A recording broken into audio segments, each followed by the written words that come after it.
Panoorin natin yung round 1. Mga senador under Marcos admin, wala nang mga disiplina, nagmumura, nagduduro, magsusuntukan na, magsasapakan na.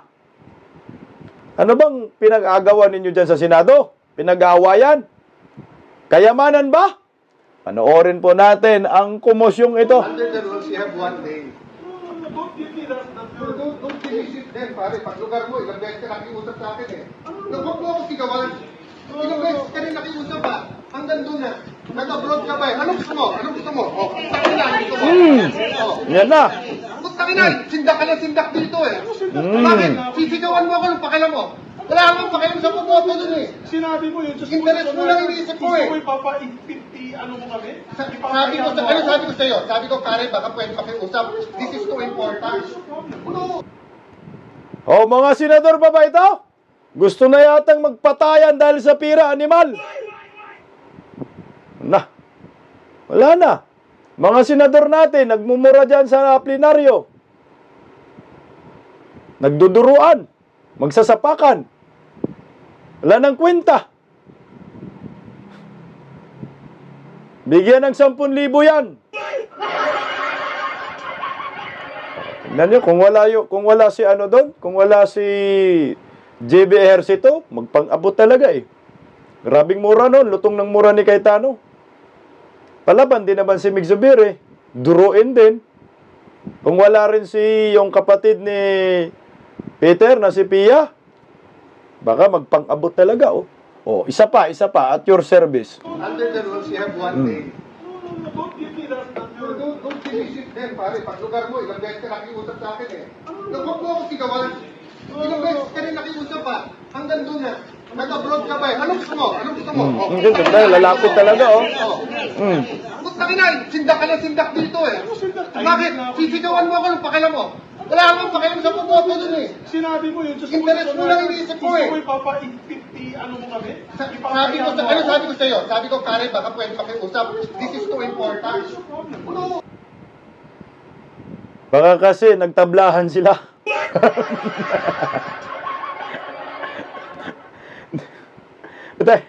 Grabe kasi si Zubiri pag parang bully datingan ba?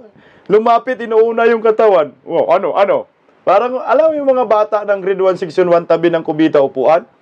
Sige, subukan mo. Sige. Parang ganun talaga eh. Sige, hawakan mo tainga ko. Diba ganun yun, mga bata? Pero grabe yung mura nila eh. Ni Cayetano. Nagbabasa yan ng Biblia yan, oh. Isko Ginoo. Pero grabe mura, no? Diba ikaw, JB Ejercito, ikaw yung may salarin. Ba't mo pinigilan? Hinayaan mo sana para makakita kami nagsapakan ng mga senador under bangag admin. Wala nang mga respeto, no? Taong bayan, di na nila inisip na sila ay representative ng milyon-milyon Pilipinos around the world. May bully sa Kongreso, sobrang daming bully rin sa Senado. Bastos sa Kongreso, bastos din sa Senado. Saan tayo lulugar? I-demolish na nga natin sila.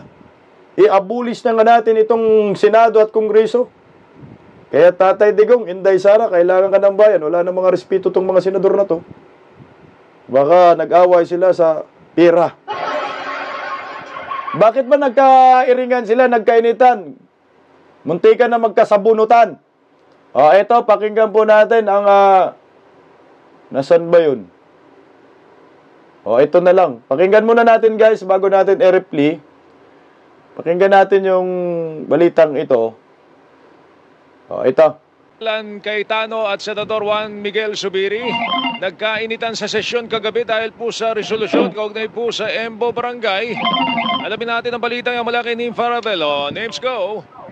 Halos magpang-abot sina Senator Alan Peter Cayetano at Senator Juan Miguel Zubiri nang magtalo kagabi ukol sa resolusyon para sa 10 Embo Barangay sa Taguig City.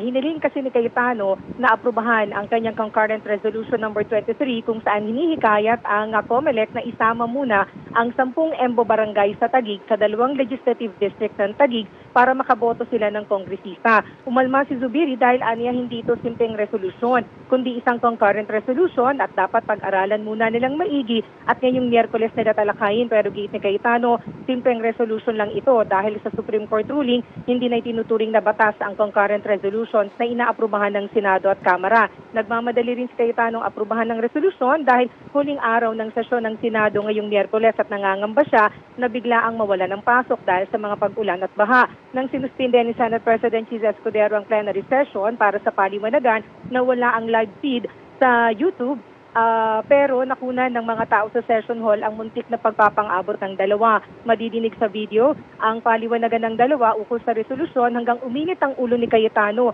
at habang nakaduro kay Zubiri na medyo merong distansya sa kanya, pasigaw niya itong sinabihan na huwag siyang sisigawan. Madidinig na sinabi ni Cayetano na taga-taga Taguig City na nakikiusap din naman si Zubiri para sa kanyang lugar at huwag daw siyang sigawan nga ni Zubiri hanggang ibinaba ni Cayetano ang hawak na tila ballpen, nagbura at tinanong si Zubiri kung anong gusto nitong mangyari nang lumapit si Zubiri. Hanggang sa halos magbikita na yung kanilang mukha at katawan.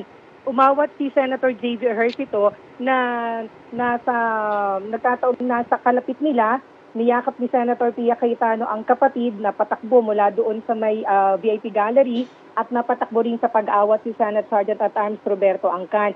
Okay. Yun na pala tungkol sa Taguig at Makati. Ay, kayong mga senador, magboxing nga kayo. Magpustahan kami. Kung sino yung talo, mag-resign sa pagiging senador. Wala na kayong respeto sa taong bayan. Deserve pa ba nila yung respeto din ng taong bayan sa kanila? Pag ganyan makikita ang mga senador ngayon, mga kongresista, nakakaumay na po ang Pilipinas ngayon. Wala nang kwenta talaga. Kaya, may pag-asa pa ba ang Pilipinas? May pag-asa pa ba tayo? Titiisin na lang ba natin ito na 6 na taon? Ilang taon na lang ba? 3 taon? Ito mga asal-aso daw, sabi ni Nining Maming. Wala na. Bagsak na talaga ang bansa. Pag-uugali, ekonomiya, lahat na. Wala na talaga. Nakakalungkot kasi yung noon, mga Pilipino, sinasabi, mababago ang buhay namin, may pag-asa ang buhay namin. Pero ngayon, wala na.